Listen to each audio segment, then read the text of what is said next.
علیہ کی یہ کرامت اشعار کی شکل میں لکھی ہے، جس کا مفہوم یہ ہے کہ ایک مرتبہ ایک بانجھ عورت حضور خواجہ غریب نواز رحمۃ اللہ علیہ کی بارگاہ میں حاضر ہوئی اور مزار پاک کے پاس بیٹھ کر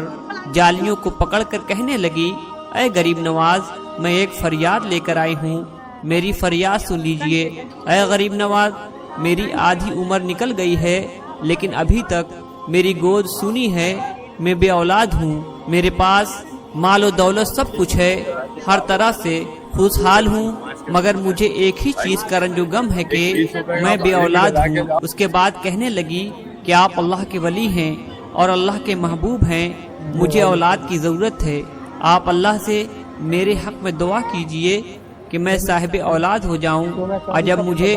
آپ کی دعاؤں سے اولاد ہو جائے گی تو اسے فوراً آپ کی چوکھٹ پر لے کر آؤں گی اور آپ کے نام سے پکتی ہوئی دیگ میں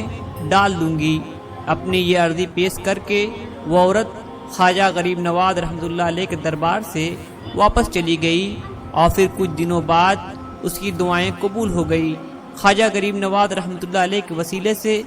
اس نے جو بھی دعائیں مانگی تھی اللہ تعالیٰ نے اسے پوری فرما دی کہ وہ عورت حاملہ ہو گئی اور 9 مہینے بعد اس عورت کے گھر لڑکا پیدا ہوا اور وہ عورت ماں بن گئی۔ پھر وہ عورت شکر ادا کرنے کے لیے اپنے بچے کو ساتھ لے کر خواجہ غریب نواز رحمۃ اللہ علیہ کی بارگاہ پر حاضر ہوئی اور مزار پاک کے پاس آ کر کہنے لگی، یا غریب نواز، یہ امانت آپ کی ہے، آپ کی بارگاہ میں اسے آپ کے لیے لے کر آئی ہوں، اور جو وعدہ میں نے کیا تھا آج وہ وعدہ پورا کرنے آئی ہوں۔ اب یہ آپ کی مرضی ہے کہ یا تو آپ اسے لے لیجئے یا مجھے واپس کر دیجئے۔ یہ کہہ کر وہ عورت اپنے بچے کو لے کر پکتی ہوئی دیگ کے پاس پہنچی اور یا معین حق معین کہہ کر اس بچے کو پکتی ہوئی دیگ میں ڈال دیا۔ یہ دیکھ کر ہر طرف کوہرام مچ گیا اور اس عورت کی ہمت کو دیکھ کر ہر کوئی کہنے لگا کہ